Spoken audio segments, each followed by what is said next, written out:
আজ পহেলা মে মহান মে দিবস। শ্রমজীবী মানুষের অধিকার আদায়ের ইতিহাসে এই দিনটির গুরুত্ব অনস্বীকার্য। বাংলাদেশ সহ বিশ্বের বিভিন্ন দেশে দিবসটি পালিত হয় শ্রমজীবী মেহনতি মানুষের অধিকার আদায়ের দিন হিসেবে। 1986 সালের পহেলা মে যুক্তরাষ্ট্রের শিকাগো শহরে শ্রমিকরা 8 ঘন্টা কর্মদিবসের দাবিতে আন্দোলনে নামেন। সেই আন্দোলন থেকেই শ্রমিকদের রক্তের বিনিময়ে জন্ম নেয় মহান মে দিবস, যা আজ শ্রমিকদের অধিকার আদায়ের প্রতীক হিসেবে বিবেচিত। শ্রমজীবী মানুষের পরিশ্রমের বিনিময়ে গড়ে ওঠে সুশীল সমাজের প্রতিটি ভিত্তি।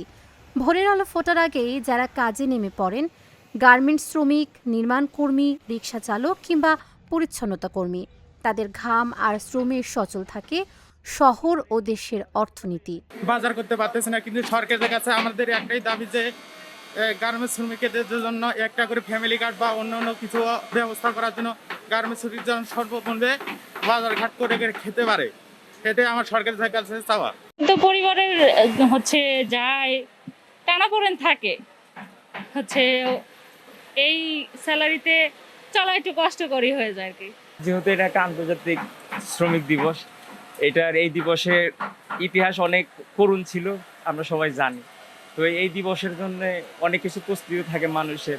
তো আমরা চাই যে শ্রমিকের যেন জীবনমান উন্নয়ন হয়, শ্রমিকের জীবনমান উন্নয়নের জন্য সরকার এবং বিজিএমে আরও যারা সংস্থা আছে তারা ঠিকঠাক একটু পর্যালোচনা করে এগুলা দেখে আর কি। গার্মেন্টস শিল্প বাংলাদেশে এমনভাবে বিস্তার করে আছে যেটা এখানে প্রায় বাংলাদেশের সিংহভাগ লোক কাজ করে। দ্রব্যমূল্যের ঊর্ধ্বগতি, দ্রব্যমূল্যের যে দাম আর শ্রমিকের যে মজুরি, এটা কিন্তু আসলেই সামঞ্জস্য না। দ্রব্যমূল্যের দামের দিকে যদি তাকাইতে যায় তাহলে শ্রমিকের মূল্য আমি মনে করি আরও অনেক বেশি হওয়া দরকার। আর যদি শ্রমিকের মূল্য, শ্রমিকের মজুরি এটাই থাকে তাহলে দ্রব্যমূল্যের দাম যেন আরও কমিয়ে দেয়। মহান দিনটি বারবার ঘুরে আসলেও শ্রমিকদের নিরাপত্তা, ন্যায্য মজুরি ও কর্মপরিবেশের উন্নয়ন এখনও বড় ধরনের চ্যালেঞ্জ হয়ে রয়ে গেছে। অনেক জায়গায় ঠিক মতন বেতন দেয়, অনেক জায়গায় পাই না। কাজ ক্ষেত্রে আমাদের অনেক টাকা মারি যায়, এবং দেখা যায় যে আমরা যদি শ্রমিক অফিসে যদি কথা বই, তো ওইখানে মনে করেন যে আমাদের যে টাকা পাই অর্ধেক টাকা শ্রমিক অফিসে দিতে লাগে।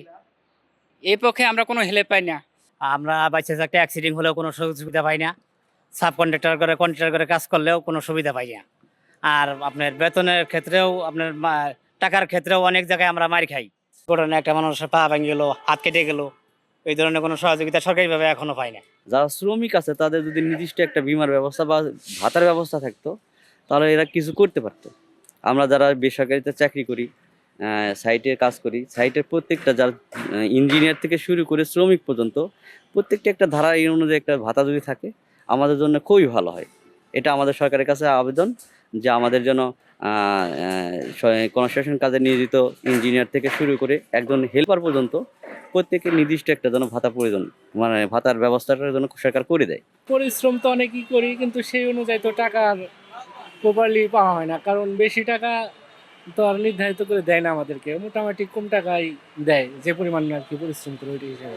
সবারই এক হয়ে কাঁধে হাত রেখে কাজ করা দরকার, নিজেদের ন্যায্য মূল্য আদায়ের জন্য সকলেরকে আন্দোলন করা দরকার, যাতে সবাই সঠিকটা বুঝে পায়। ন্যায্য মজুরি, নিরাপদ কর্মপরিবেশ ও শ্রমিকদের অধিকার নিশ্চিত করার প্রত্যাশা নিয়ে কাজ করে যাচ্ছেন শ্রমিক নেতারা। নেওয়া হচ্ছে বিভিন্ন পদক্ষেপ।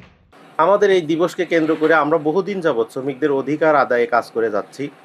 আমরা শ্রমিকদের মাতৃত্বকালীন ছুটি, 8 ঘন্টা শ্রমের দাবি, ন্যায্য মজুরি এবং তাদের সাথে যে সকল বৈষম্য হয় সেগুলো নিয়ে আমরা সবসময় লড়াই করে যাই।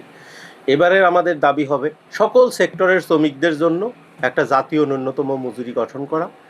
গার্মেন্টস শ্রমিকদের জন্য আপনারা জানেন যে মজুরি পায় এতে সংসার চলে না, যে কারণে আমরা সরকারের কাছে দাবি জানাবো তাদের জন্য রেশনিং ব্যবস্থা চালু করা এবং নিরাপদ কর্মস্থল নিশ্চিত করা। মে দিবসে শ্রমিকদের অধিকার আদায়ের সংগ্রামের প্রতীক। এই দিবসের মাধ্যমে শ্রমিকদের ন্যায্য অধিকার ও দাবি বাস্তবায়নে সচেতন হওয়ার প্রত্যাশায় সংশ্লিষ্টদের। Dhaka journal, news desk.